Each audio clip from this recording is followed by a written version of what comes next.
In the second minute of the match, Australia were exposed by Turkey due to miscommunication and disorganized structure.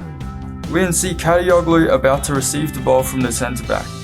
Connor Metcalf jogs over to apply pressure. Kokcu is dropping deep from his number 10 position, while scanning behind him to check whether he has dragged Suter out of the back line. Aidan O'Neill is now looking at whether Suter follows Kokcu in the midfield. Because O'Neill is now occupied by Kokcu and dragged out of the midfield 4 line, he has not only left Calhanoglu unmarked, he has also left a huge space for Kadioglu to drive into. The distance between Motori and the midfield line contributed to the large gap Kadioglu was able to exploit.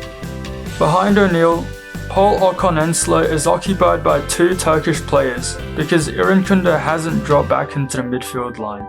Okonensler scans over his shoulder to see whether Irankunda has dropped back into shape yet, but because Okonensler was looking at Irankunda, he did not see Aidan O'Neill already jogging towards Kokcu. Okonensler expected O'Neill to press up on Calhanoglu, Irankunda to draw back to cover him, and he would draw back to mark Kokcu. What ended happening was, both Okonensler and O'Neill left a man to cover Kokcu.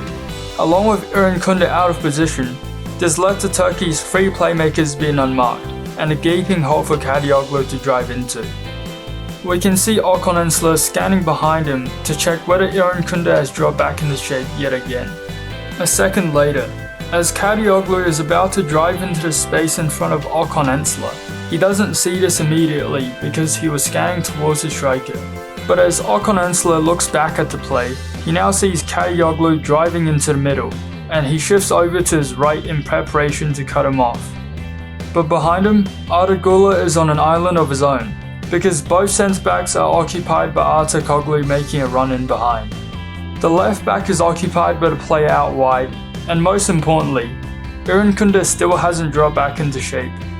As Kadioglu takes another dribble, we can see Okonensler continues retreating towards his right side to cut off Kadioglu. As Kadioglu picks his head up, he sees Güler in an island of his own. Güler scans towards where his marker is, and he sees Irankunda about 15 yards away jogging towards him. As Artakoglu makes the run in behind, he drags the 2 defenders even deeper. This increased the distance that separates the defensive midfield line. Along with O'Neill, Okonensler and Metcalf ball watching Kadioglu, this led to Güler being in an island of his own. As Kadioglu takes a touch to the right, Australia's midfield structure is in complete shambles. If it weren't for Kadioglu's misplaced pass and Australia getting men behind the ball quickly, Turkey could have had a real chance of punishing the Socceroos in the opening minutes. At the 5-minute mark, Australia made a similar mistake to the one earlier. We can see although Australia's midfield 4 are in a structured shape, Okonensler was ball watching once again and left Kokcu unmarked, which gave him the freedom to drop in between the channels between the backline and midfield. As Calhanoglu dribbles past Motori, both Okonensler and Irankunda see Kokcu in acres of space, but neither of them closed the gap nor took responsibility of Kokcu quick enough. As Calhanoglu releases the pass into Kokcu behind the midfield line, the Turkish right back Zeki Çelik drags the Australian left back Jordan Boss wide, which opened up space in the channel for Kokcu to drive into once he received the ball. Kokcu played it wide to Çelik and were forced to reset. Australia's midfield were pushed all the way back to the edge of the box. Crucially, O'Neill sagged off 20 yards from Calhanoglu, which gave Calhanoglu space to drive into and time to look for options. As the unmarked Calhanoglu receives the ball, Kokcu makes the run in behind Okonensler, who reacted late because he was ball watching Calhanoglu. Calhanoglu plays a through ball to Kokcu, who is now a full body in front of Okonensler. Kokcu has a perfect opportunity to cut it back to Artakoglu, but the ball was slightly overhit and Burgess was able to clear it out for a throw-in. At the 10-minute mark, Australia again made the same mistake they made in the 2nd and 4th minute. It all started off with Kokcu dropping deep into midfield to play a 1-2 with Calhanoglu. Kokcu then goes behind Okonensler, and Okonensler takes a scan at where Kokcu is. As the ball is being played to the Turkish left centre-back Abdul Karim, Australia shifts over to the right side. Notice Kokcu does not follow the Australian midfielders and stay where he is, which meant he is completely free to roam inside Australia's no man's land once again. As the ball moves back towards Çalhanoğlu, Irankunda decides to press. As Irankunda jumps out to press, he checks behind him to see whether Okan Ensler is gone to cover for the space behind him. Okan Ensler not only scanned towards Kokcu, he also moved towards him. But as the ball rotates back towards Abdülkerim, Okan Ensler moves and scans in the complete opposite direction. This opened up a huge passing lane from Abdülkerim to Kokcu in the acres of space. We can also see Irankunda visibly frustrated that Okan Ensler hasn't covered for him. Although the sequence of play didn't result in anything significant, it showed there were cracks in Australia's defensive structure when they decided to press high. At the 20-minute mark, Gula was left unmarked once again because Irankunda left him to press aggressively.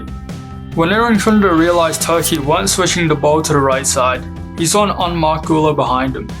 Irankunda expected someone would cover for him while he was pressing up high. Okan Ensler, someone who could potentially cover for him, partnered with O'Neill to cut out Kokcu's passing lane.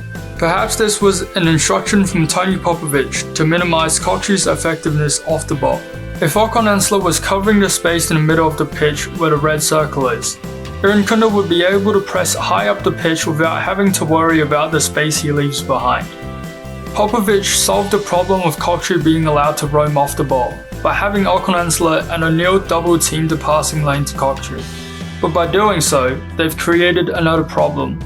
Because Irankunda is such a willing presser and Australia's counter-attack outlet, he needs someone that could cover the space he leaves behind.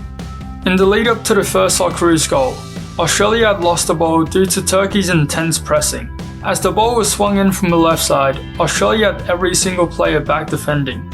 Gula was able to get a shot off that was saved by Beach. But if you look closer, the right midfielder Çalhanoğlu, the right winger Gula, and the right back Çelik is currently the highest player on the pitch for Turkey. When Beach catches the ball from Gula, left winger Irankunda already sprinted off the frame.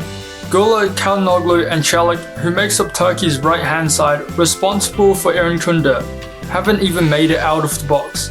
Seeing this, Sultan Sakati immediately signaled to Beach to play down the left-hand side to Burgess.